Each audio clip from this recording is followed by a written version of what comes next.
Hi everyone. This weekend it's been an interesting weekend in the Premier League. There's been a lot of controversial decisions, a lot of bad decisions by VAR by VAR in my opinion. Like the most dumbfounding decision was in the Newcastle and Palace game. Uh, uh, how would that? Uh, how would that not a foul on Joe Willock? Literally, the player pushed him in the back, and then he fell into the goalkeeper. So how can you say? How can you say that's a foul on the goalkeeper when Joe Willock was pushed into the goalkeeper by the Palace defender? Just stupid decisions, and I don't know how the West Ham equaliser to make it 2-2 wasn't given, and the Villas goal that was the Villas the Villa the Villa the Villa being given offside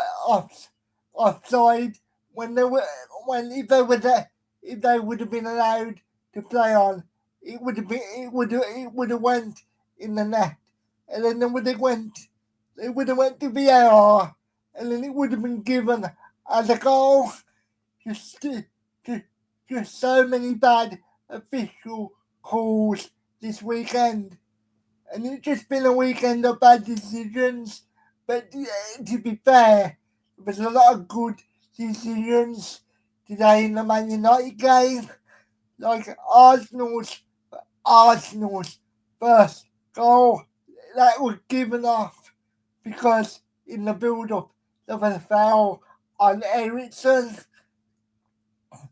Just, just let me just. I can. Hang on, hang on.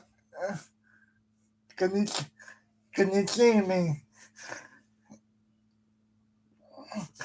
Sorry about that. But I mean, how can you have one day when you have so many bad decisions, and then on another day you can have a really good decision? I understand that it's football, but come on, there needs to be some consistent consistency. And in terms of the results, I would say the most surprising one was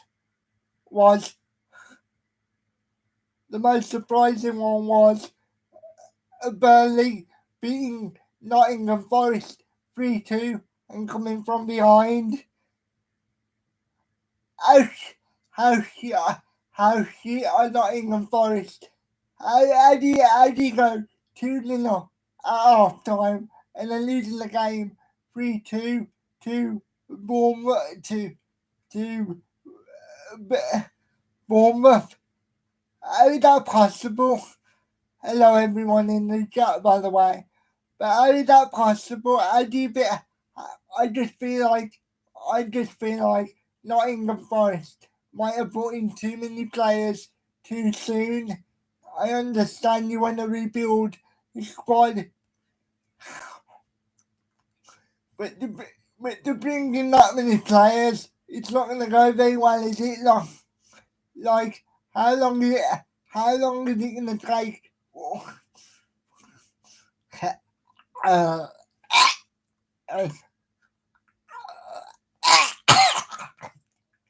sorry, everyone.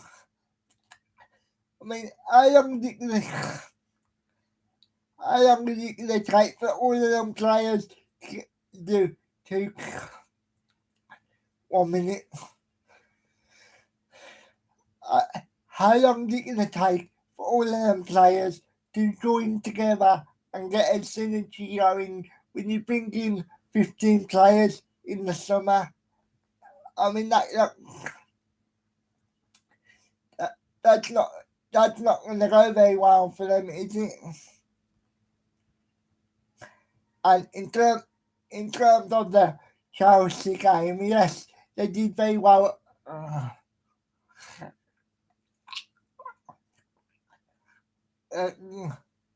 And gone to one. In terms of the Chelsea game, they that they did very well to come back from a goal down to win the game 2-1. But as I said, how can you give that goal as offside? As was it offside or was it a foul? But either way, I think it was offside. But I just thought that goal should have stood. To be honest, as I said earlier, and in terms of Chelsea, yes, they did very well to get the result, but it just so far it's just been a bad run of form for Chelsea. Yes, they did they they did get the win against Leeds, but it wasn't like a solid performance from Leeds. I mean, from Chelsea, was it? I mean, no, what we're talking about, there was a game where Chelsea got the result, but they looked really unimpressive. What was that game? I can't remember. It certainly wasn't against Leeds, my bad. But I can't remember who it was, but they got a result. And it was just really and it was just really and it was just really unconvincing. Let me know if anybody remembers. But so far this season, Chelsea have been terrible, in my opinion. Obviously they brought in Aubameyang. I, I'm gonna get to that. I'll get to that in a minute, mate, if you don't mind. So obviously the brought in Aubameyang, and he will get a couple of goals. He will get. I imagine he will get goals for them, obviously. But obviously he got a broken he got a broken jaw or something like that, so he can't even play yet. And I'm just wondering, can can can Chelsea Chelsea get the results without him? Yes, as I said, they got the result yesterday, but it wasn't like a convincing performance. They barely created anything until like the last couple of minutes. They had a load of possession, but I do wonder about Chelsea long term this season. And in terms of Man United versus Arsenal, I have to say there were moments where Man United played some really good stuff, but for the most part, it was very much play on the counter. I mean, Man United's first goal with Anthony was really good because they passed it around for a good couple of minutes before they scored. But as soon as Arsenal got the equaliser, Man United sort of went back into their shell, and then and then in the in the second half, Arsenal started off the better side, and then once once Man United got in to make it 2-1, the floodgates opened for Man United. Like there were times where Man United could have made it 4 or even 5-1. It was just a defensive. It was just a defensive collapse from Arsenal in that second half. And I must say, I thought Ericsson was the best player for Man United. Like the things he was doing, he was pulling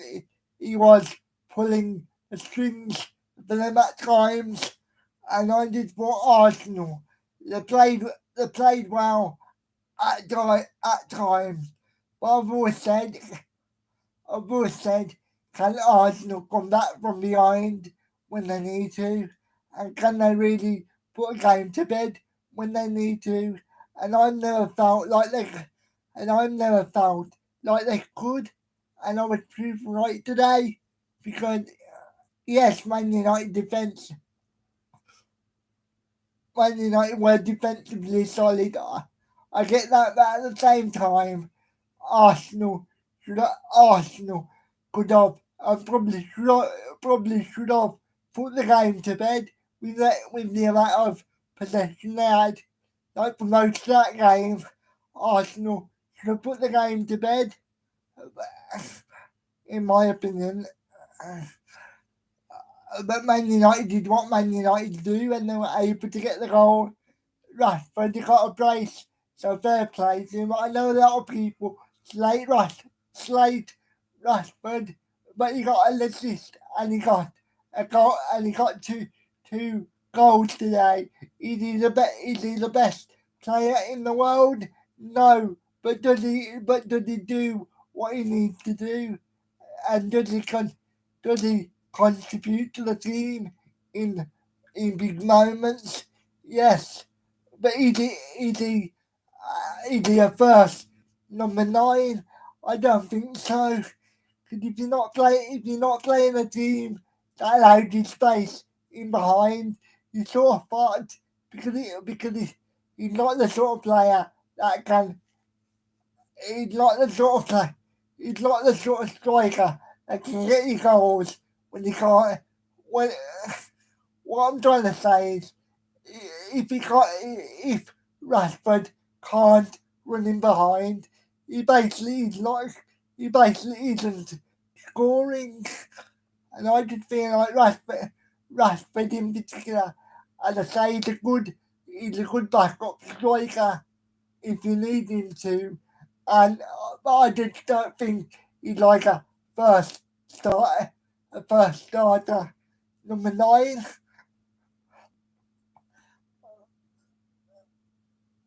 I know a lot of people play him on the wing, but I've always thought about him on the wing, and obviously he's played there a couple of times, and I've always thought he looked better on the wing, but he always likes to play up front, so I imagine they're gonna keep playing him up front. But I just think as a starter striker, he's just not what you need for every single game. As I say, as I said, when you, when you, when you, when you need somebody to get in behind, he can do that. But if but but if teams set up and they allow Man United to come on to them, I just think it's gonna be a big struggle for Rashford. But with all that being said, I hope he's okay because he looked like he was injured. So I hope he's not seriously injured.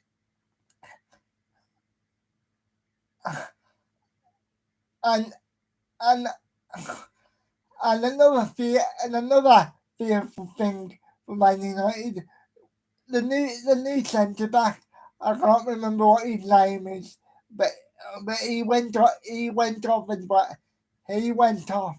as well after being down. So I hope he's not injured because he might not get any more injuries to like Rashford or to that centre back. Again, apologies. I just think they're gonna be screwed because even though he only came on for a couple of minutes, you can tell the drop down in quality of the centre backs.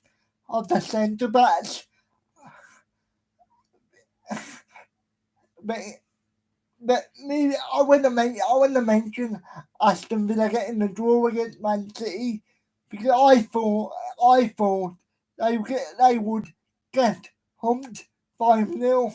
I did, but they did very well to get the draw, and I thought they could have easily won the game.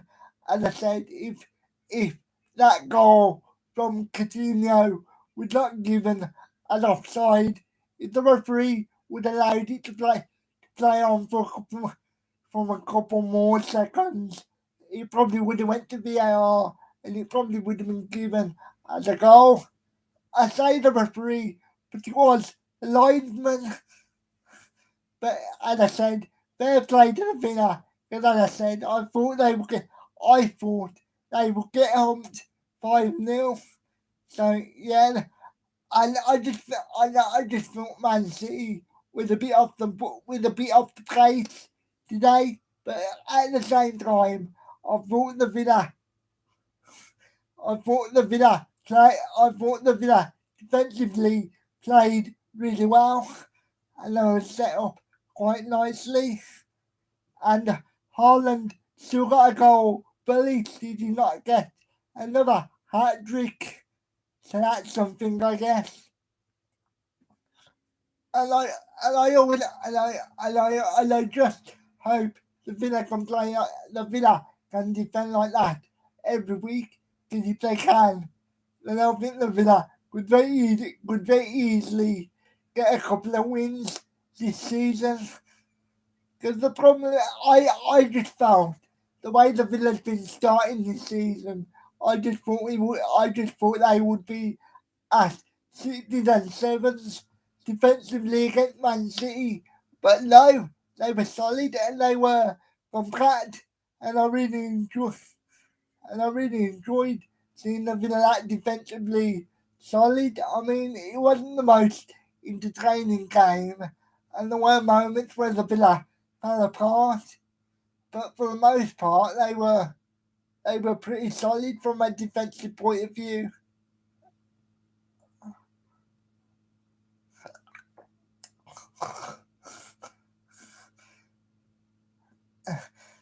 Uh, and and when and earlier today, I was watching the the, the it played earlier today. I've completely forgotten. I know it was Leicester. It was Brighton, wasn't it? I can't believe there was a goal in 52 seconds. And at that point, Leicester must have thought we're on for right winner here today. But then Brighton got the equaliser, and then in the second half, Brighton Brighton completely dominated the game, and then they got five. They made it 5-2.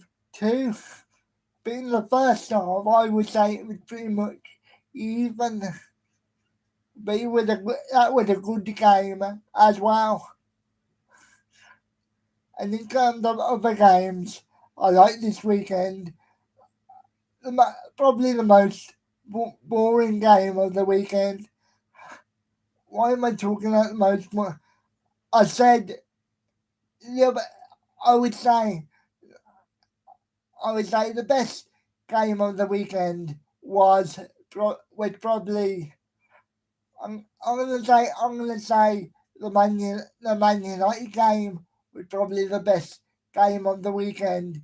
Yes, it didn't have as many goals as like the Nottingham Forest and um Bournemouth game, and it did not have the excitement of the Brighton the Brighton and Leeds game. No, not Leeds. What? No, hang on. 1 minute, sorry. So let me start again. The most exciting game of the weekend for me had to be Brentford versus Leeds. Ivan Toney got got got electric, and I would love it, and I would have loved it if the Villa would have got Ivan Toney. But uh, obviously, I'm surprised Chelsea did not go for him. To be honest, I would have. I thank you, mate. I would have thought Chelsea would have went for Ivan Toney. I thought it would have been perfect for what they want. Obviously they got Aubameyang now, but I would have thought Ivan Toney would have been would have been a lot better for them long term. But maybe I'm talking shit. But as I said, a good result from Brentford, and they play really well. And yeah, it was just probably the best game of the weekend for me. In terms of the worst game of the weekend, I would say it has to be Palace versus Newcastle, just because of that stupid decision by the VAR and the ref.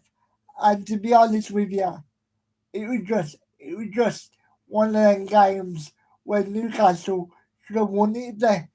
I just felt Newcastle as the better chances, and they should have won that game.